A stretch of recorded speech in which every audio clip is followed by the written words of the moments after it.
Welcome to PRAJNA SPARKS, a podcast where we listen to a Dharma teaching, contemplate through conversation and song, and engage in guided meditation. In this episode, we talk about ethical conduct from a Buddhist perspective, including the 10 virtues and non-virtues.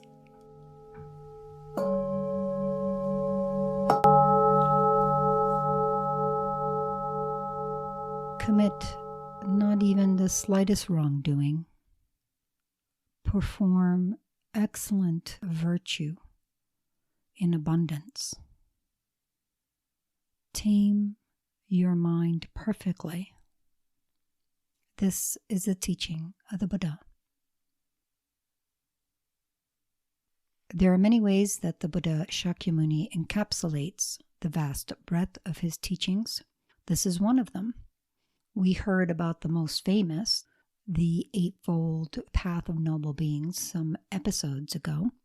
But this one is also a very succinct way to reveal the simplicity amidst the vast and deep extent of practices that the Buddha teaches. Do not the slightest harm. Practice virtue in abundance. Tame your mind to perfection. What the Buddha is talking about here, he also describes in yet another way to encapsulate his teachings. The threefold training consisting in the Sanskrit terms of Shila, Samadhi, and Prajna. Shila means ethical discipline, morality, or a code of right conduct. Samadhi means meditative stability, deep and concentrated. Prajna means precise knowledge, particularly the knowledge that pierces to the very nature of things. In this episode, I'd like to look at Shila, ethical discipline, which is very much describing the first two lines of this simple verse. Do not the slightest harm. Practice virtue in abundance. These two describe Shila. The third, tame your mind to perfection, explicitly refers to Samadhi, which is what calms the mind, and Prajna, which is what perfects that calming, so that it is not a mere blank tranquility, but one that is shot through with the qualities of clear knowing that are central to mind's essence. Looking at the first two of these lines, do not the slightest harm and practice virtue abundantly, how does that relate to Shila, ethical discipline? Well, one thing we see right away is this idea of non-harming and the idea of taking every opportunity to practice virtue in abundance are first. They come first in this very simple verse. Shila comes first in this 3-point description of the Buddha's teachings, Shila, Samadhi, and Prajna. As with everything that the Buddha teaches, every aspect of the teaching is relevant. The very order in which the Buddha presents things is an unspoken teaching. So what the Buddha is saying in these various ways that he encapsulates his path is that Shila, ethical discipline, is a ground upon which we found our practice. If we look at the Tibetan word for Shila, it is Tsul Trim. Trim means discipline or law or code or standard. Tsul literally means proper, appropriate, concordant, even a sense of harmony. So it's a code that keeps us in harmony, a code that keeps us to the right path in the sense of upright and uplifting. So what makes something right, proper, harmonious? From the point of view of the Buddha's teaching, what does that is the extent to which that conduct, that code, that behavior, that standard is in line with the true nature of things. Sounds nice, but what does that actually mean in practice? Well, in practice, it means that by nature, a mind is nonviolent. It is non-attached. It is non-aggressive. It is non-deluded. So any conduct that accords with those qualities of mind, the qualities of mind's true nature, are kinds of conduct that accord, that flow harmoniously with that true nature. Whenever we act in harmony, it feels simply harmonious. It feels good. It feels wholesome. There are many, many ways to look at ethical discipline. One of the most basic and very useful ways to work with at the get-go is to look at the 10 virtues and non-virtues. What are these? They're very similar to other spiritual traditions. Encouragements to act in ways that accord with our true nature. The virtues and non-virtues are related. The non-virtue, for example, the way the Buddha describes them are 10 non-virtues, 3 of the body, 4 of the speech, and 3 of the mind. The 3 of the body are the non-virtue of killing, of stealing, and of sexual misconduct. Non-virtues of speech are lying or dishonest speech, divisive speech, harsh speech, and meaningless chatter, which can include things like gossip, but is broader than that alone. Then the 3 of the mind consist of covetousness, that sense of wanting or envying others, goodness of any kind. Then ill will or malice, wishing harm to others. And finally, wrong views, mistaken understandings of the nature of things on an apparent or ultimate level. These provide a good sense of what it is we are trying to keep ourselves from doing. And it's the most basic way that we can act ethically. Simply avoiding the non-virtues is already going to clear our conduct of things that in and of itself disturbs our mind's natural tranquility. But then we can go further. How do we go further? We look at the virtues. The 10 virtues, of course, correspond to the 10 non-virtues, but they are more than just the absence of killing. The first virtue is not just not killing. It is respecting life, protecting the unprotected.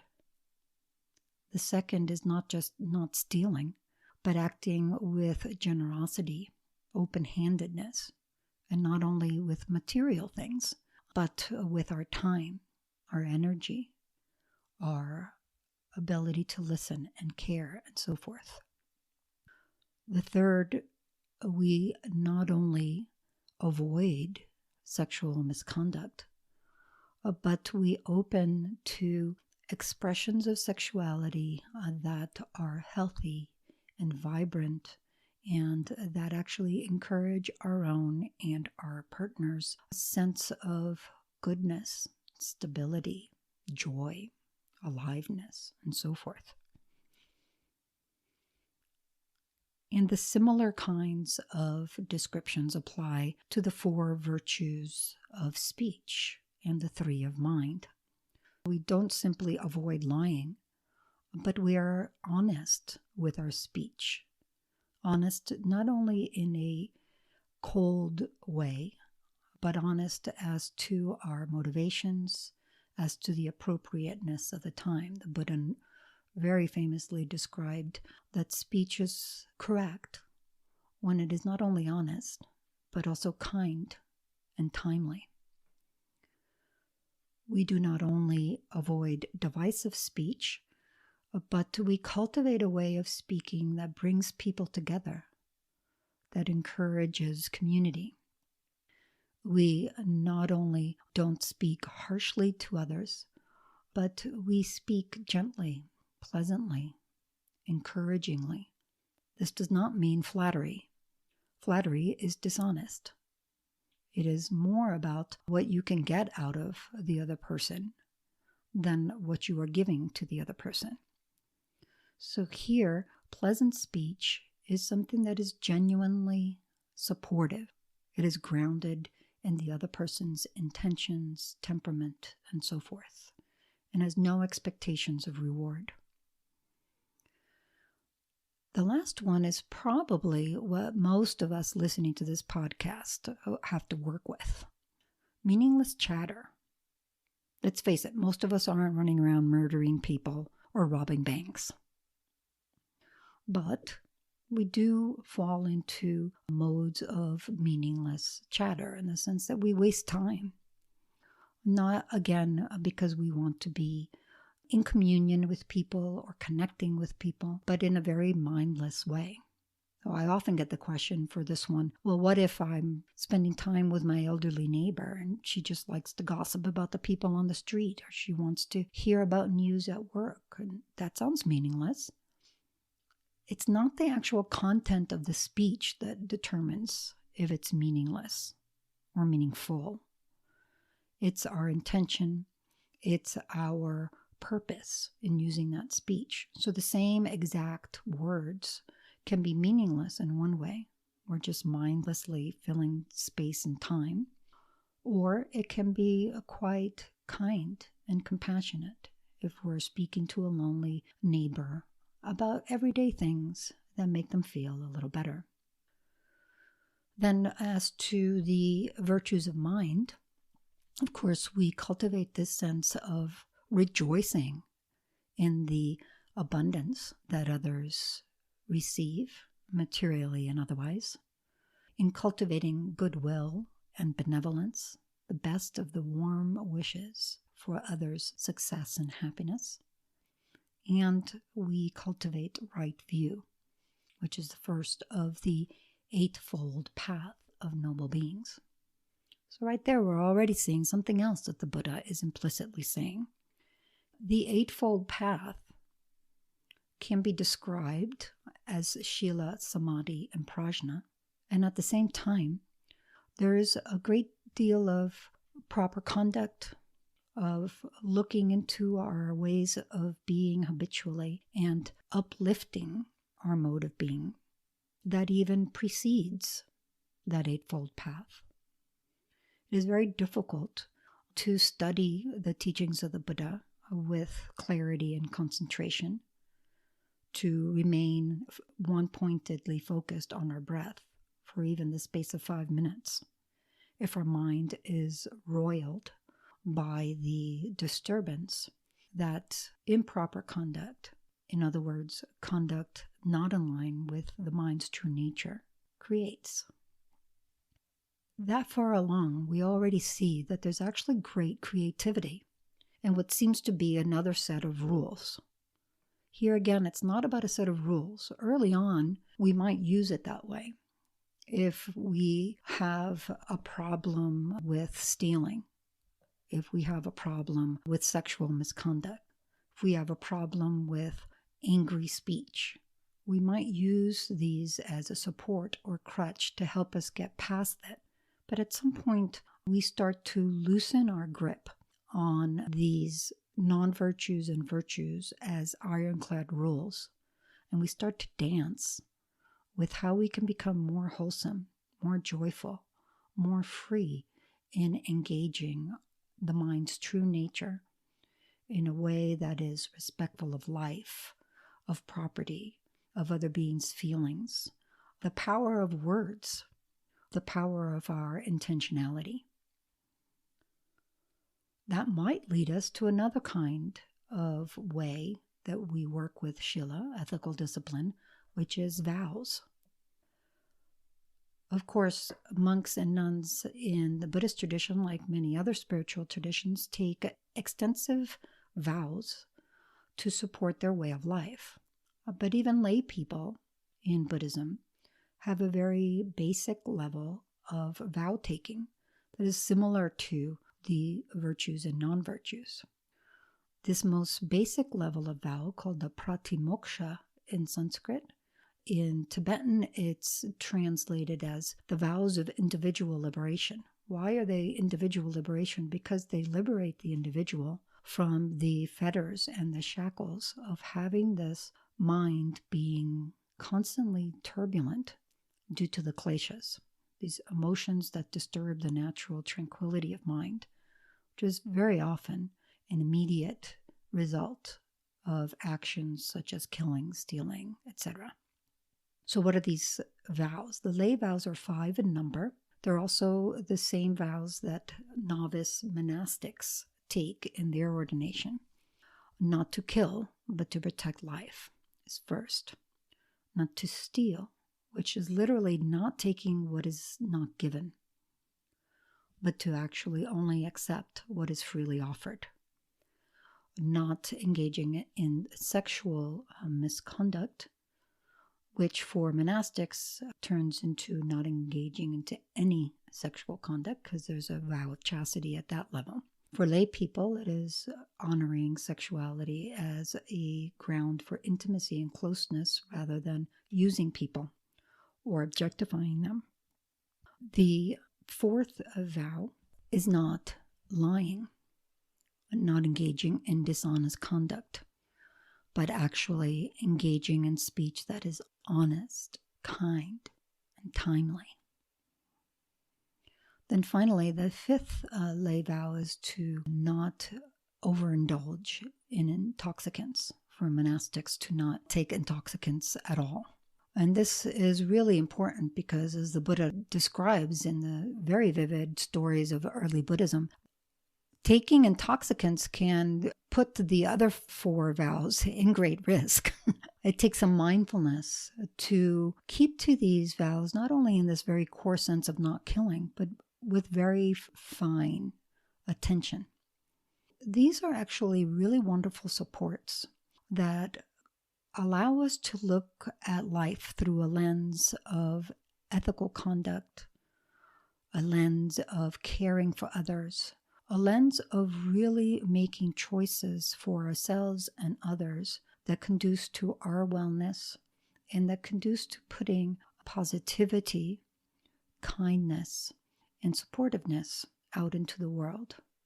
In this way, we can see that ethical discipline is a lot more than just do's and don'ts. The do's and don'ts are actually just a platform from which we can discover how we can impact the world through our smallest behaviors, how our day-to-day conduct puts out energy of positivity, connects with others' positivity, and can completely transform, without our even knowing it, another individual's entire day. A kind word, a door opened for someone struggling, a smile. All of these ways of being are mindful expressions of virtue that might override our more habitual ways of being stuck in our own tunnel vision and can oftentimes have huge impacts on the lives of others and for certain have great impact on sustaining a sense of tranquility, joy, and workability, a real suppleness to mind, which can now be applied to the next stage of the threefold training, samadhi, the meditative concentration, which serves as the basis for developing prajna, that incisive, precise knowledge that can pierce to the heart of the true nature of things.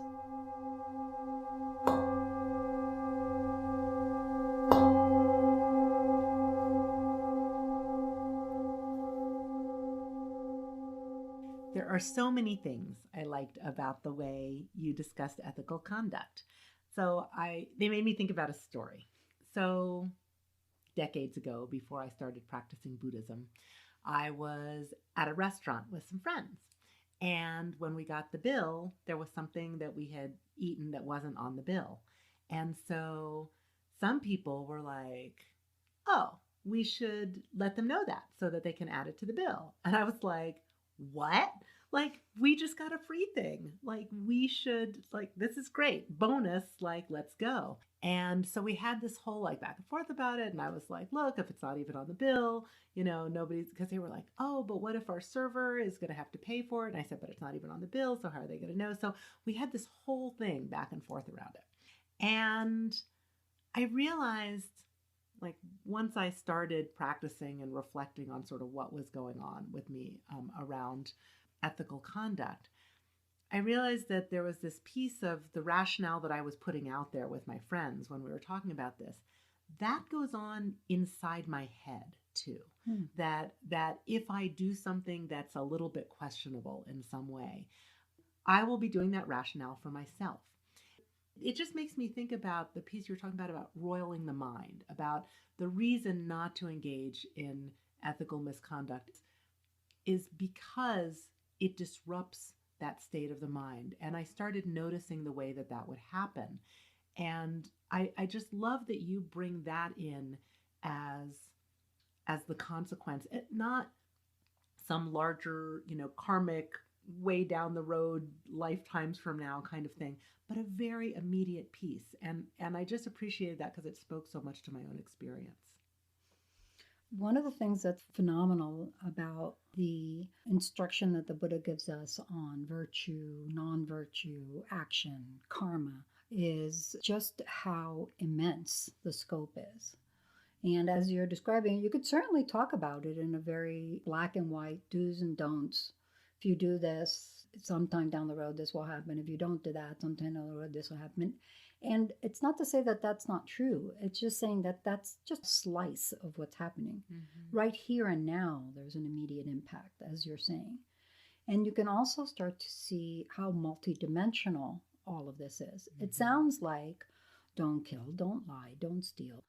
The actual more descriptive explanations already start to open up a door. So, for example, using the story that you just told, the actual description of the non-virtue that we use the shorthand stealing, mm-hmm.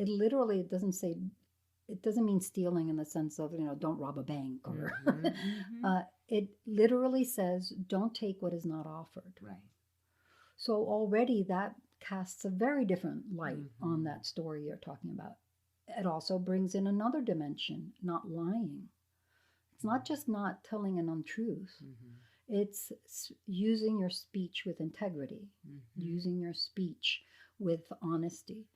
And yet another dimension, which I thought your story really brought out very beautifully, was it isn't just about this is what I should do. Mm-hmm. Those rules are very helpful when we are trying to recalibrate our actions to mm-hmm. just sort of have a standard to work against. But the more we do it, the more nuanced it becomes. Yeah. And the more we start to see, as you're saying, the impact it has on our mind, how much it roils the mind. Mm-hmm. And that goes down to one of the two seminal principles of the Dharma, which is nonviolence. Mm. And we usually think of nonviolence on the scale of Gandhi or Martin Luther King, which it definitely is. But what the Buddha is talking about is having a consistent sense of nonviolence to our own mind. Mm-hmm. And so what you're talking about is that turbulence that comes up. Should I do this? Should I do that? Even if you end up saying, I'm going to act with integrity and tell the server and see what happens, mm-hmm. that whole inner dialogue, as you're talking about, already was working a violence to our mind. Mm-hmm. So one of the things that these rules do is it gives us a way, a crutch basically at first, to not do that to our mind. The more we don't do that to our mind, the more we realize how pleasant that is. And then there's a whole other dimension. It's not just the do's and don'ts. It's not just our mind. But we see it so much in the world today and in our country today. Division, mm-hmm. us and them. As soon as it's I'm not going to pay this bill because they didn't put it on. Mm-hmm. They didn't put that thing on there. There's already a division. There's already a sense of I'm entitled to take advantage of their mistake. Well, and there's a piece in there of, I could justify it as like, well, who's this going to hurt? It's not like it's not going to hurt anybody. But what I realized is it was hurting me. Yes. That actually that piece of my mind that would need to be running this program of justification of my actions was, that there's a part of my mind that wasn't freed up, that I realized when I started learning about, ethical conduct in this way, that I felt freer. Like I didn't have to be running that program there. And you talk a lot about wholesomeness, and you're talking also about integrity. And one of my favorite things, you like words. One of my favorite things about the word integrity is it means wholeness. And wholesomeness, I think, is so connected that when I think about if there's a part of myself I have to break off to run this justification script, then it's keeping me from being whole. Yes, and it's also reinforcing that tunnel vision. I'm here, they're there. I'm not hurting them. It does turn our mind outward instead of inward, which is contrary to the purpose. And a whole other dimension, perhaps one of the subtlest, is whatever you do, you are reinforcing a habit to do that again in future. So reinforcing that habit of not paying the bill, taking advantages of what I can get, does it really matter? Or if you're out to dinner with a bunch of friends and having a good time, probably paying for an entree you actually ate is not going to break your bank. Right. So why does it matter? Yeah. What is it that you're doing? And what is that the habit you want to sow in your mind? What's happening there is a beautiful expression of karma, is that urge of, no, I don't need to pay for this. That is a habit fruiting, a karmic seed coming to blossom. So now what are you going to do with it?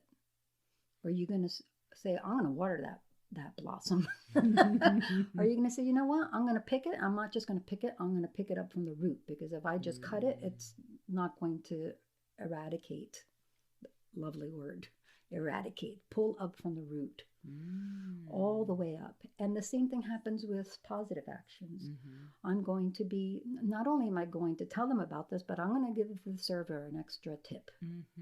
Now you're not only uprooting a previous habit of taking what you can get, but you're laying the seeds of the new habit of, I'm not going to take something that hasn't been offered. This was a mistake. This was not a free offering.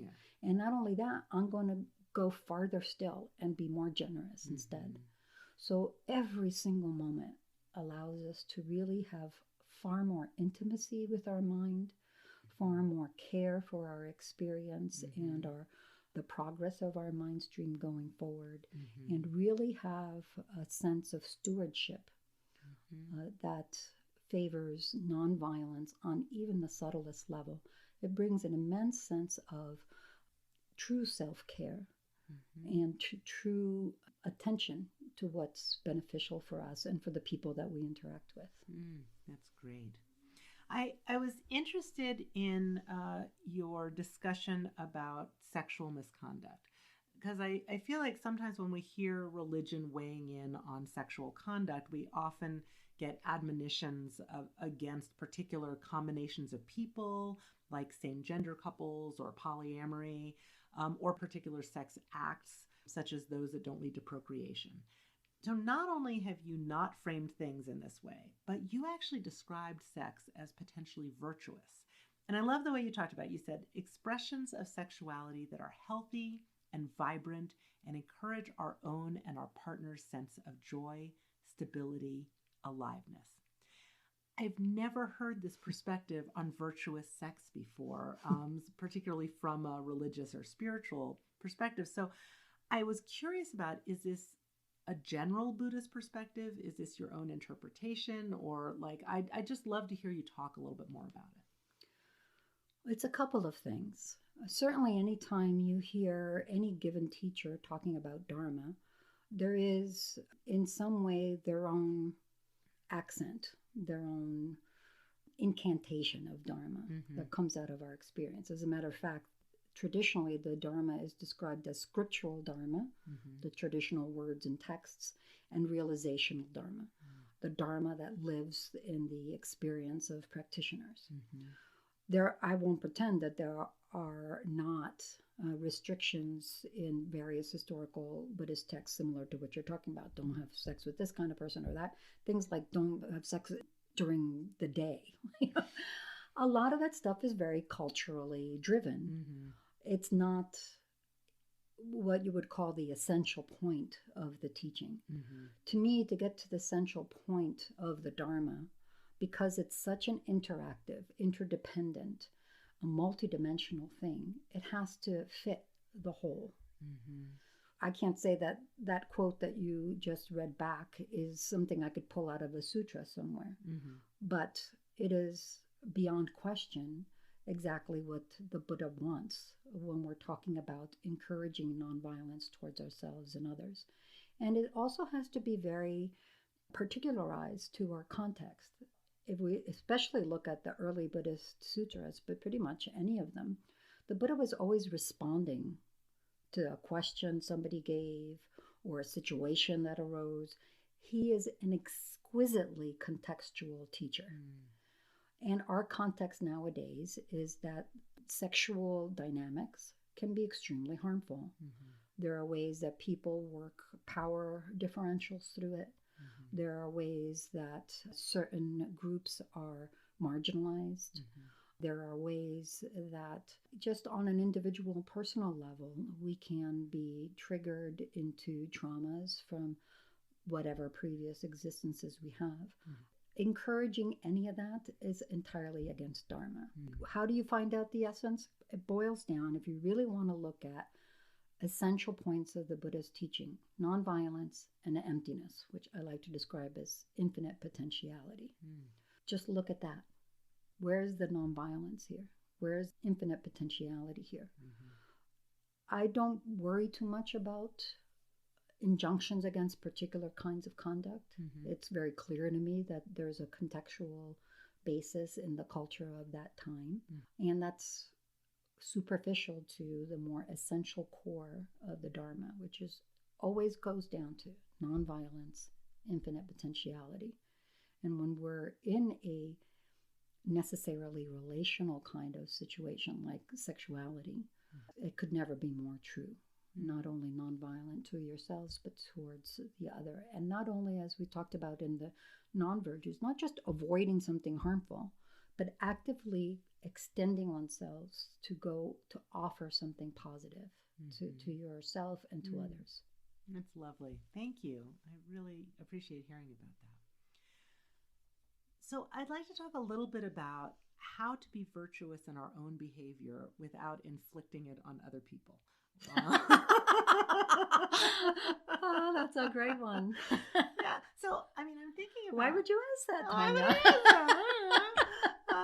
But when I started working with ethical conduct from a Buddhist perspective, and I just remember, not participating in certain types of behavior. And sometimes it was like behavior that was sort of what the group was doing. Like the group is watching, some people on TV and talking, criticizing them, and doing these things. And so that can be a bonding activity. So I recognize that. And I just sort of chose not to participate in it. Like I just wouldn't say anything. And then also there are things, that I would do. And I wasn't saying anything about anybody else, but there were some people who would sort of perceive that as like holier than thou. And I don't know if there was something that I was doing or if there was just something that was going on with them around that. But I think about this sometimes as how to be righteous without being self-righteous. And sometimes that's sort of something we can control in terms of not like literally inflicting it on other people in terms of our expectations and like criticizing what other people are doing around it. But also there's a subtle level of it, I think. How do we do this and, I don't know, maintain our connections with other people who aren't practicing these same things? Yeah, that's a really potent question, because it actually, in the Dharma teachings, it's actually described as one of the seeds of, let's say, a fractured view or of different kinds of afflictive emotion. And it's described there as perceiving our own conduct as supreme. There is an almost automatic reflex of, I'm doing this. And we may not think I'm holier than you, but we might have a very subtle, unspoken, maybe even subconscious sense of, this is a better way to act. It may not necessarily be a judgment against the person. Some people may pick up on it. The other thing is, you can't really control what anybody thinks or how people perceive things. We all perceive things subjectively. Part of that emptiness or infinite potentiality is that we think that the way we perceive something is the way it actually exists for everybody. That's the only way it exists, and it exists that way all the time. It just isn't like that. How do we do it? How we do it is we definitely recognize that that's a very automatic reflex. That inward turn of mind where there's a lot of introspection, and I usually call it like brutally honest examination of our motives is very helpful. Not in a sense of lashing out at yourself or feeling guilty, but to just really bring things to the surface so that you can pluck out the weeds and water the blossoms that you want. Honestly, there is no magic pill for most of the Buddhist practices. There isn't just one thing you could do to just make it all better. This is more a lifestyle or a vocation than it is a science or a religion. It's a way of being where you continually come to know your mind, your habits, and you work with that in a way that is encouraging rather than moving towards shame. But what happens is more and more as you do that, you can have a sense of lightness or humor about things. I think that distinction you made is beautiful, that righteousness versus self-righteousness. We can be righteous in the sense of upholding integrity and honor and a sense of modesty without having an attachment to that, as that's who I am or that is what is correct. And the thing that really helps us do that is a lightness or a humor with ourselves. We could easily say, oh, well, they're behaving in ways that I never would, but we're behaving in ways that somebody even more evolved on the path wouldn't do. So just having that sense of interconnection, having a sense of how I interact with this person has an impact on my mind and on theirs. It might even give them, wrong views about Buddhists. Oh, I know this one woman who's Buddhist and she's so self-righteous. And really having a sense of having every opportunity be a possibility to encourage positivity rather than not. But there's no easy fix for that. It's very in the moment, and it's very responsive to what's happening in your mind and elsewhere. And we make mistakes. That's the other thing, to work with it. We're very good at learning from mistakes. We try. It would be nice if we were as good at learning from not having made a mistake. But that's fine. That's how we do it. Well, and I am almost hearing something about like approaching our own behavior with gentleness and other people's behavior with gentleness also. Yes. If we have learned to modify our behavior because we see how nonviolent it is to our mind, if we see how violent it is not to go there, then when we see somebody else engaged in that behavior that we ourselves have experienced as painful, then the response is not self-righteousness. The response is compassion and caring and benevolence. And then that naturally yields a different result. This has been Yeshe and Tania. Next, you'll hear Heather with a song and then Zopa offering a guided meditation. Shivni Retna is on Tibetan singing bowls. Thank you for listening. May all beings benefit. Buddha spoke of non-virtue, like taking what is not for you. Gossip isn't just unkind, it's bad for you, roils your mind. Every action plants a seed, and karma grows just like a weed. So don't kill, steal, or lie. Don't flatter or object.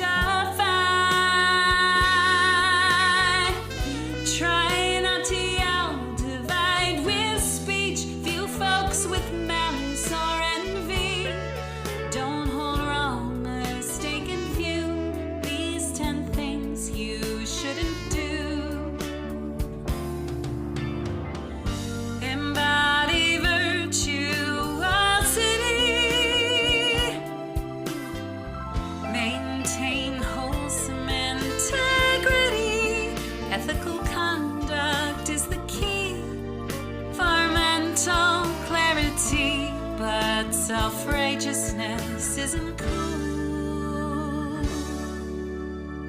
Speak gentle, healing honesty. Have joyful, vibrant intimacy. Positive motives for your voice. Goodwill for others and rejoice. Respect life, be generous too. And practice one more virtue. Enter the path, holding right view.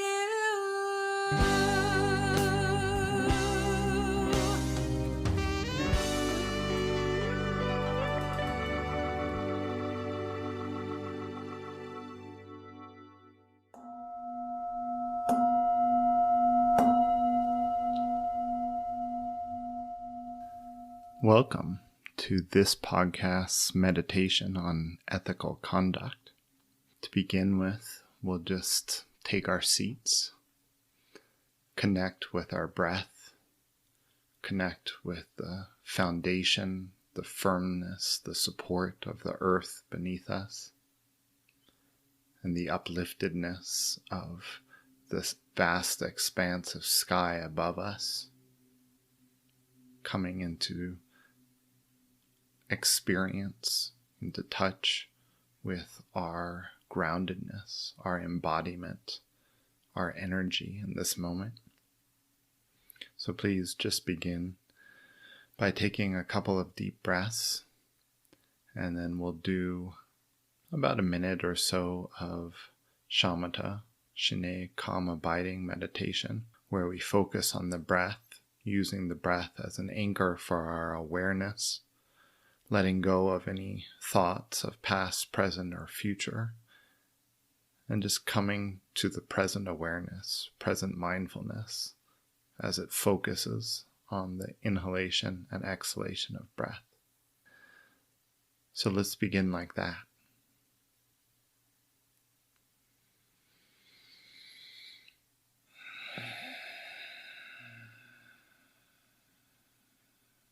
First, just take a couple of deep breaths to let go of whatever tension you might have in your body, as well as to enliven the energy inside.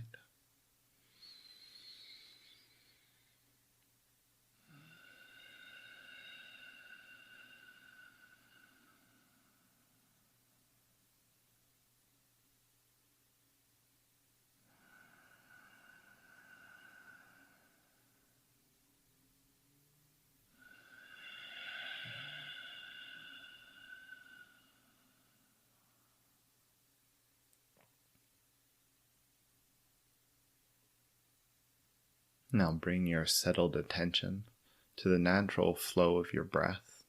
You don't have to change or alter it in any way.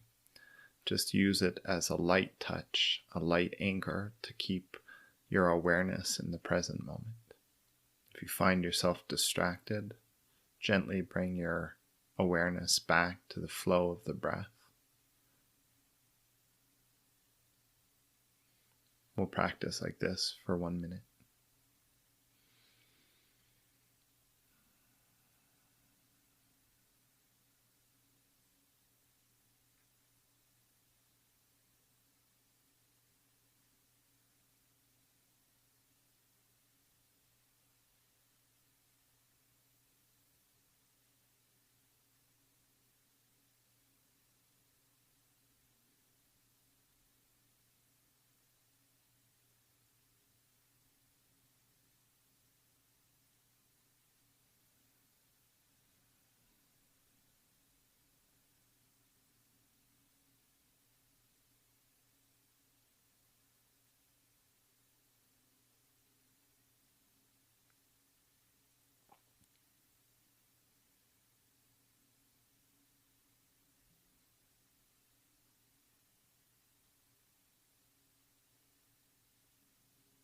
As ever, I encourage you to pause the recording and spend 5 or 10 minutes, whatever works for you in your day.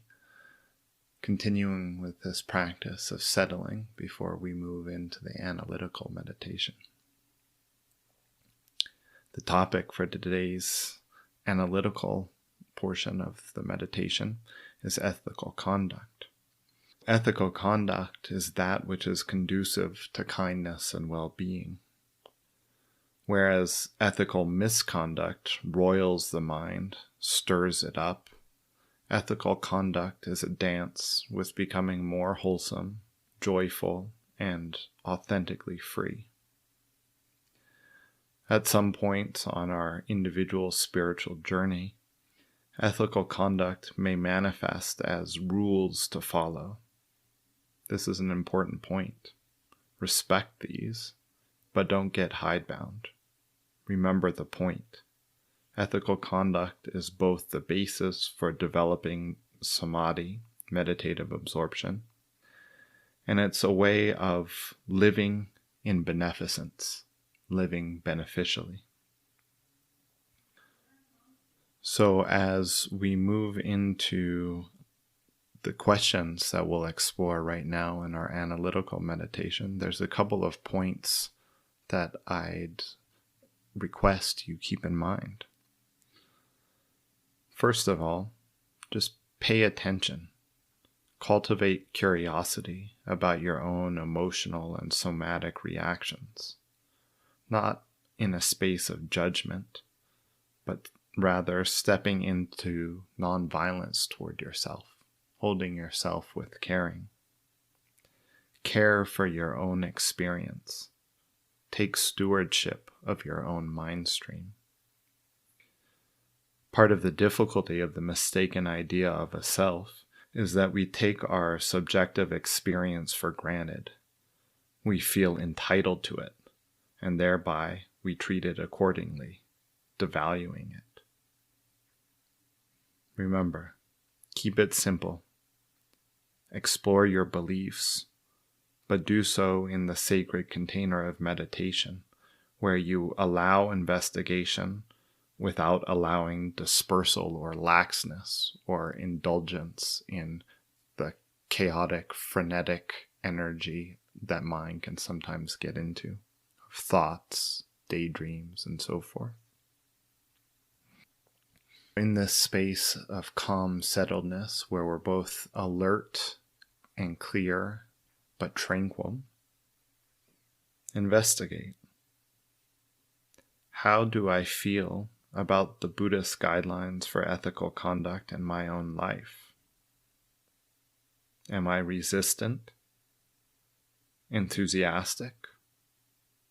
Something else? Why is that, I wonder? So we'll spend a couple minutes now investigating in this way. Again, just get in touch with how you feel about ethical conduct. Is it true for you? Does it resonate with some part of you? Do you yearn for it? Do you push back against it? Do you feel diminished, or do you feel expanded? Take some time just to be with your own investigation in that way.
There are many aspects to this analytical investigation on ethical conduct.